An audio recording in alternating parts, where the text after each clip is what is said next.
स्वागत है। आज हम कंप्यूटर के सिस्टम यूनिट के अंदर गहराई से झांक रहे हैं। हमारे पास कुछ नोट्स हैं। हाँ, जो इसके 3 खास हिस्सों पर फोकस करते हैं, मेमोरी, एएलयू और कंट्रोल यूनिट। बिल्कुल। तो आज का मकसद है इन नोट्स के जरिए समझना कि ये जो कंप्यूटर का दिमाग है ये असल में काम कैसे करता है। सही। और ये पुर्जे क्या भूमिका निभाते हैं। देखते हैं कि नोट्स क्या कहते हैं। हाँ, चलिए खोल के देखते हैं नोट्स को। तो हम सिस्टम यूनिट क्या है इससे शुरू करेंगे, फिर एक एक करके मेमोरी, एएलयू और कंट्रोल यूनिट के काम और उनके महत्व पर बात करेंगे। और वो भारतीय कंपनियों वाले उदाहरण भी देखेंगे ना। हाँ, वो भी, कि असल में ये सब कैसे इस्तेमाल होता है। ठीक है, तो सबसे पहले ये सिस्टम यूनिट चीज क्या है। कई बार लोग सोचते हैं कि वो डब्बा ही सीपीयू है। हाँ, ये आम कंफ्यूजन है। नोट्स सही कहते हैं, सिस्टम यूनिट वो पूरा केस या बक्सा है। बिल्कुल। और सीपीयू मतलब सेंट्रल प्रोसेसिंग यूनिट, वो इसके अंदर की एक चिप है। असली प्रोसेसिंग तो वही करती है। अच्छा, तो सीपीयू का ही हिस्सा है ये मेमोरी, एएलयू और कंट्रोल यूनिट, मतलब फंक्शनल तौर पर। हाँ, सीपीयू के मुख्य फंक्शनल ब्लॉक्स कह सकते हैं इन्हें। ये तीनों मिलकर प्रोसेसिंग का काम संभालते हैं।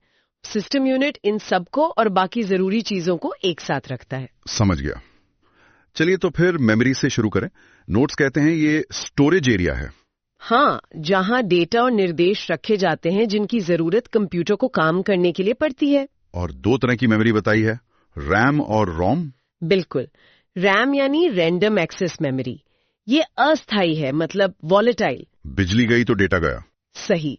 और रोम है रीड ओनली मेमोरी, ये स्थायी है। इसमें वो निर्देश होते हैं जो कंप्यूटर को चालू करने के लिए चाहिए, बेसिक स्टार्टअप वाले। तो मेमोरी क्यों जरूरी है, मतलब डेटा रखने के अलावा। हाँ, इसकी स्पीड बहुत जरूरी है, खासकर रैम की। सीपीयू को बहुत तेजी से डेटा चाहिए होता है, रैम वो तेजी से देती है। अच्छा। ज्यादा मेमोरी मतलब कंप्यूटर ज्यादा काम एक साथ कर सकता है और तेजी से। जैसे वो टीसीएस वाला उदाहरण नोट्स में है, वो लोग हाई रैम वाले सर्वर इस्तेमाल करते हैं। हाँ, क्योंकि बड़ी सॉफ्टवेयर एप्लीकेशंस चलानी होती हैं, क्लाइंट का बहुत सारा डेटा होता है। अगर रैम कम हो तो सिस्टम धीमा हो जाएगा या अटक भी सकता है। परफॉर्मेंस सीधे सीधे मेमोरी पर निर्भर करती है। ठीक है, तो मेमोरी ने डेटा संभाल लिया। अब असली हिसाब किताब वो कहाँ होता है। एएलयू। हाँ, एएलयू यानी अरिथमेटिक लॉजिक यूनिट। ये सीपीयू का वो हिस्सा है जो सारी गणितीय जोड़, घटाव, गुणा, भाग, हाँ वो सब, और साथ ही तार्किक ऑपरेशंस भी। तार्किक मतलब लॉजिक मतलब तुलना करना।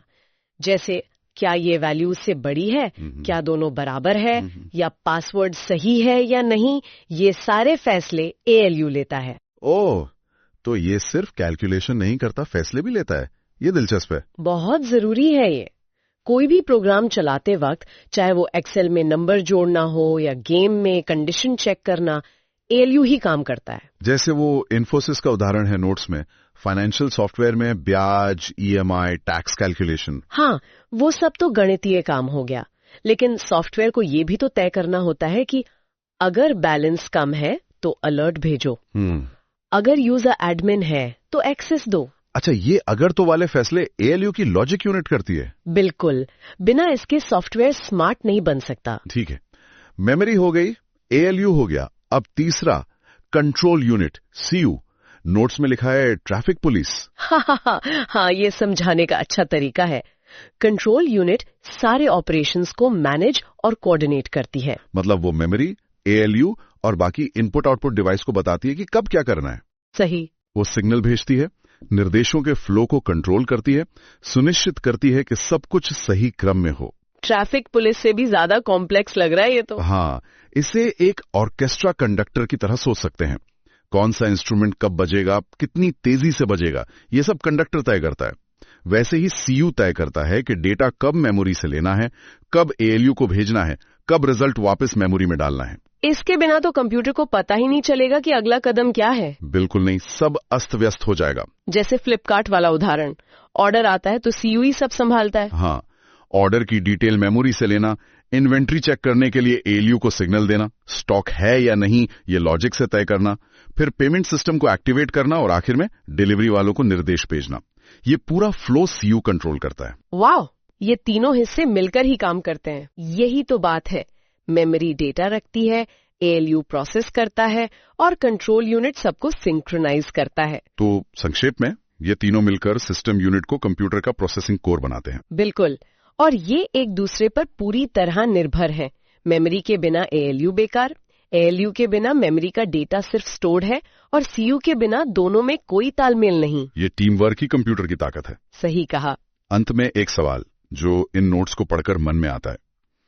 ये सोचने वाली बात है कि कैसे सॉफ्टवेयर के निर्देश, मतलब कोड की कुछ लाइनें, इन हार्डवेयर के पुर्जों, मेमोरी, ALU, CU को इतने जटिल काम करने पर मजबूर कर देती हैं। हाँ, ये हार्डवेयर और सॉफ्टवेयर का जो इंटरफेस है वो वाकई कमाल का है। कैसे विचारों, कोड को फिजिकल एक्शन, प्रोसेसिंग में बदला जाता है। बिल्कुल, जैसे हमने TCS, इन्फोसिस और फ्लिपकार्ट के उदाहरणों में देखा। ये गहरा सोचने का विषय है।